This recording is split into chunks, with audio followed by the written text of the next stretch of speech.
Hi, welcome to Pompey's Pillar National Monument. I'm Ranger Anna. And I'm Ranger Phoebe. Did you know that this remarkable rock has been an important landmark to people for thousands of years? And people with different stories have crossed paths here throughout history. American Indians, explorers, fur trappers, the U.S. military, railroad developers, and early homesteaders are all connected to this special place. If we look closely, we can find evidence of the past hidden around every corner. Hi, Rangers! What do you see up there? Here, take a look. This is just one of many ancient traces of American Indian rock images found on Pompey's Pillar. It's called a pictograph. A pictograph? That's right. Pictographs like this one are drawings or paintings on rock. A long time ago, people recorded their ideas, feelings, and events on rocks just like this one. So what does this pictograph mean? We can't know for sure because it was painted a long time ago, but we do know that this area is part of the homeland of the Apsalica, or Crow people. One Apsalica name for this rock is Ishbiamacha, or where the mountain lion lies. We also know that many other American Indian tribes came here throughout history to hunt, live, trade, and perform rituals. Early fur traders came to trade here too. What's a fur trader? Someone who trades animal fur? Exactly. Fur traders were some of the first Europeans to visit Pompey's Pillar. They came here looking to collect furs from animals like beavers. In fact, a French fur trader named François-Antoine Larocque was the first European to visit Pompey's Pillar. In his journal, he wrote that he saw reddish perpendicular rock on which was sketched with red earth a battle between 3 people on horseback and 3 others on foot. If you look closely, you can still see parts of the human-like figures and horses. Someone drew horses way up there? Yeah, and pictographs aren't the only American Indian rock images up there. There's also petroglyphs. Come on, let's go.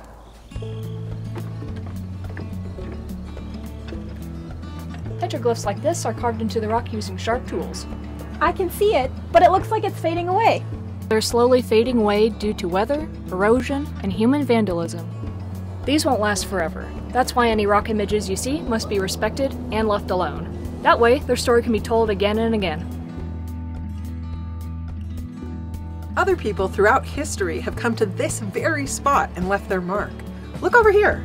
This is the signature of William Clark from the Lewis and Clark expedition. When Clark visited, he drew a map of the area and wrote about this remarkable rock in his journal. He wrote, "This rock, which I shall call Pompey's Tower, is 200 feet high. The natives have engraved on the face of this rock the figures of animals, and near which I marked my name and the day of the month and year." So that's where the name Pompey came from, and you can still see it pretty well. W.M. Clark, 1806. That's partly because the Foote family, who used to own this land, wanted to protect Clark's signature for as long as possible. That's why they put this glass case around it. Clark also wrote that he saw immense herds of buffalo, elk, and wolves here. So this was a home for animals and people. That's right. Let's go down there. This area continued to be a home for the Crow tribe even after Europeans and Americans arrived. In fact, the last Crow chief, Chief Plentycoos, wrote about living in a teepee village right here. It seems like a lot of important people are connected to this place. Who else came here? Many people stopped here while traveling along the Yellowstone River. Let's go check it out. Before there were highways, people used the river as a means of travel. The Yellowstone expedition of the U.S. Army stopped here on their boat as well. They came to help the Northern Pacific Railroad plan a route along the Yellowstone River. Some of Pompey's Pillar's first photos were taken across the river by a member of the crew. Many steamboats also stopped here when traveling along the Yellowstone River. When a steamboat called Josephine stopped at the Pillar, many of the crew members carved their name into the rock. Let's go back to the Pillar to check them out. I see something else up there. Do you know what that carving is? I do. It's a brand, just like a cattle brand. At one time, the area around the Pillar was used by farmers and ranchers. You can still see some of the equipment they used to farm the fields around Pompey's Pillar. Some ranchers even branded the pillar by carving the shape of their livestock brand into the rock. There seems to be a name or carving wherever I look. Passengers stopped here to have a picnic, climb to the top of the pillar, carve their name in the rock before heading back to the train station. In fact, the railroad put a protective grade over William Clark's signature. We still have it in the interpretive center. Tourists have been coming here for quite some time. People don't arrive by train anymore, but they still drive, bike, and even boat here. Today, Pompey's Pillar is a National Conservation Land Site. This means that the Bureau of Land Management manages this public land for current and future generations. We don't mark on the rock anymore like people used to, because we want to preserve the past for as long as possible and see what others left behind.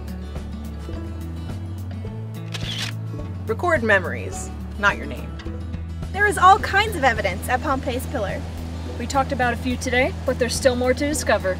So keep your eyes open for evidence of the past next time you visit Pompey's Pillar National Monument.